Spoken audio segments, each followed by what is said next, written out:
Oke teman-teman, balik lagi di Papio Channel. Jadi setelah beberapa lama pemakaian, kita dipinjamin unitnya dari dealer. Kita mendapatkan beberapa hal yang unik yang tidak pernah dibahas di review-review channel lain teman-teman. Nah, kali ini kita akan bahas hal-hal tersebut. Yang pertama, setelah diamatin ternyata kaca bagian depannya ini double glass teman-teman. Tuh, double glass itu kacanya double, dilapis dua. Nih, tuh ya. Kelihatan ya, kacanya double glass. Jadi ini dua kaca yang dijadiin satu, ditempel satu. Makanya peredaman kabin di mobil ini sangat bagus kalau menurut saya, karena kaca depannya ini double glass. Kita hitung aja ya berapa ketebalannya. Nah, ini kita mau coba ukur ketebalan kaca depan karena dia double glass. Tuh. Ketebalannya 5 mm, teman-teman. Nih ya. Tuh. Ketebalannya 5 mm. Cara baca jangka sorong nanti kalian lihat di channel saya yang lain ya. Tapi sayangnya di bagian belakang dia nggak double glass teman-teman. Tuh, dia kaca biasa. Kalian lihat nanti mobil kalian masing-masing ya. Kalau kaca biasa tuh kayak gini dia.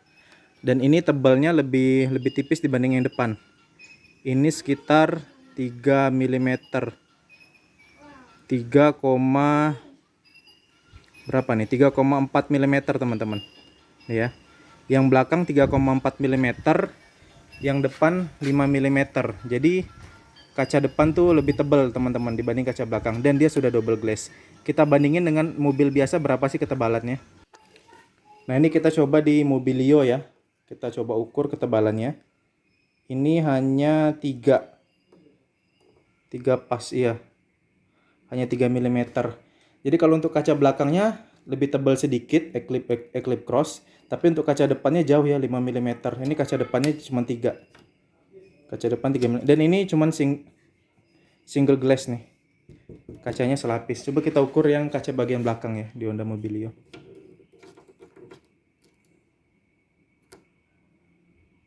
Depan tadi kan 3 ya. Yang ini sama ternyata. 3 juga. Jadi kalau mobil Honda Mobilio depan belakang tuh sama 3 mm.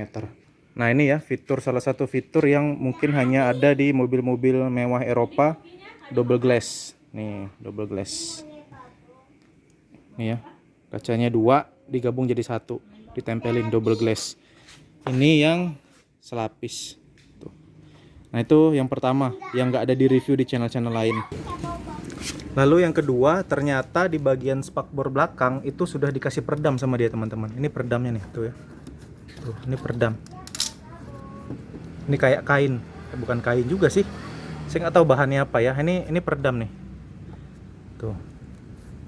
Makanya road noise-nya bisa minim karena di belakang ini sudah dikasih peredam oleh pabrikan bawaan. Tuh. Ini peredam.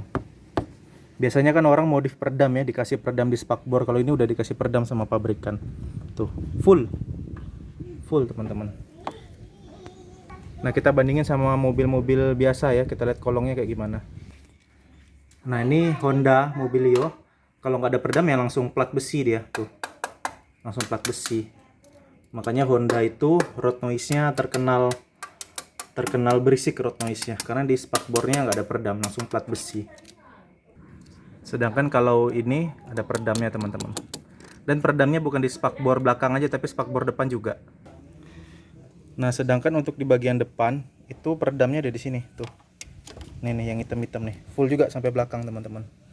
Kalau bisa kelihatan tuh ya. Jadi peredamnya ditaruh di atas spakbor kalau untuk bagian depan.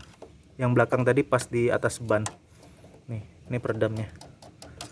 Makanya untuk road noise-nya bisa sangat reduksi di mobil ini. Dan juga ini ada peredam-peredam, nggak tahu nih untuk apa juga naruh peredam di sini ya. Sini sama di sini.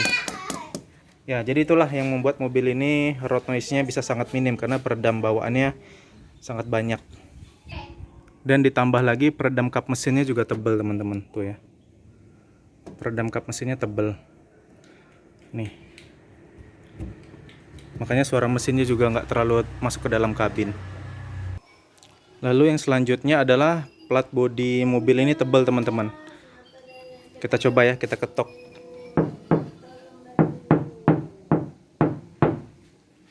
Nah, itu suaranya. Kita bandingin ya. Kita bandingin dengan ini.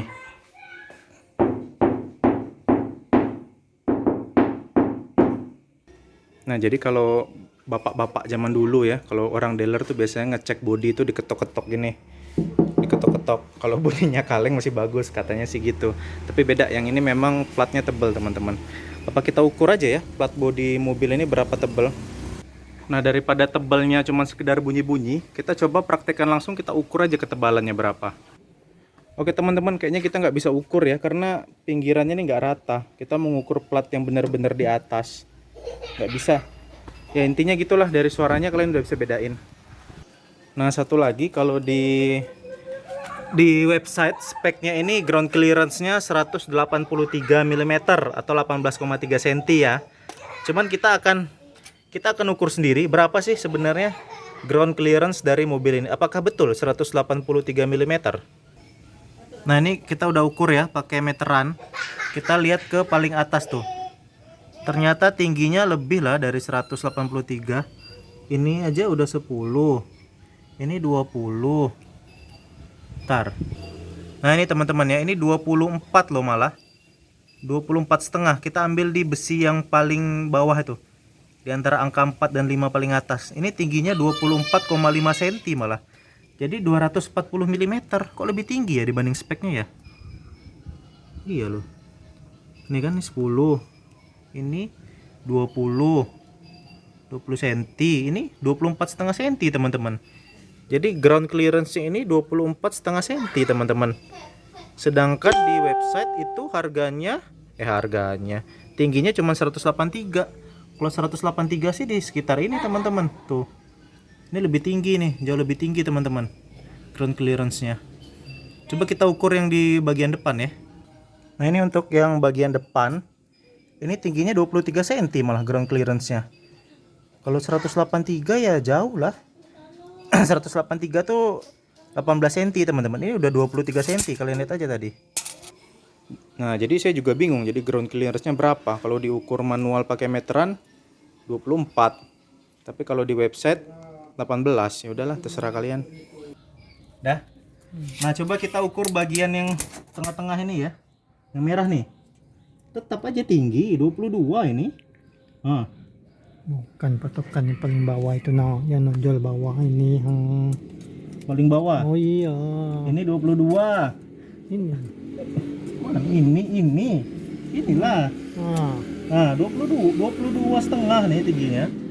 Rekam ini, Pak. Bukan rekam yang lain.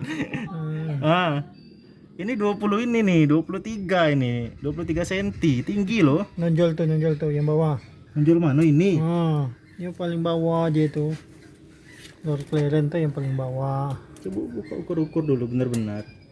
21. Ujung Kerekam enggak? 21 nih, teman-teman. Ya intinya tetap lebih tinggi lah dibanding klaim spesifikasinya. Kenal pot tuh nah. Lo kenal pot, tidak belum sampai kenal pot. Ya teman-teman, intinya masih tetap di atas 20 cm, di atas 200 mm dari klaimnya yang hanya 183 mm. Mobil ini tinggi, teman-teman. Nah, yang kelima ya teman-teman ya, yang nggak di review channel lain itu ternyata rem cakram depan itu ventilated nih. Jadi rem cakram ventilasi itu dia double nih, tuh ya. 2 lapis, lapis luar, lapis dalam, tengah-tengahnya bolong. Nah, inilah yang namanya rem cakram ventilasi. Jadi dia lebih pakem dan juga lebih mudah melepaskan panas. Makanya dia bisa lebih pakem karena lebih mudah melepaskan panas. Tuh teman-teman ya, double. Yang rem cakram biasa tuh single. Kita lihat ya, contoh rem cakram biasa. Nah, ini rem cakram yang biasa nih, dia cuma selapis. Tuh ya, cuma selapis. Ini yang single, yang non ventilated. Kelihatan ya bedanya ya. Ini yang non ventilated, disc brake, cuma selapis. Yang ini yang rem cakram ventilasi, 2 lapis, lebih tebal. Dan tengahnya buat menghantarkan udara. Kita lihat kalau di Mobilio.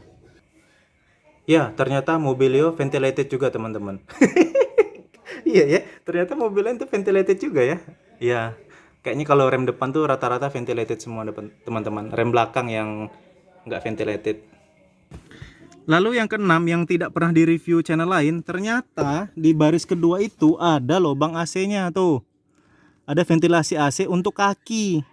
Tapi untuk muka malah nggak ada. Nah ini anehnya ya. Kenapa nggak ventilasi kaki itu dibuat ke muka aja, kan lebih bermanfaat ya dibanding baris kedua cuma dapat ventilasi di kaki. Ya inilah guys, ini ventilasi kakinya nih. Ventilasi kakinya dapat tapi ventilasi mukanya nggak dapat di baris kedua. Agak lucu aja sih. Nah, ini yang nggak banyak di review channel lain. Ternyata ada untuk di kaki, tapi di mukanya nggak ada. Dan hal terakhir yang nggak di review di channel lain, dia bisa mengatur arah semburan AC itu lebih banyak ke muka atau lebih banyak ke kaki. Nih ya, sebagai contoh ini ya, fast foot airflow ratio.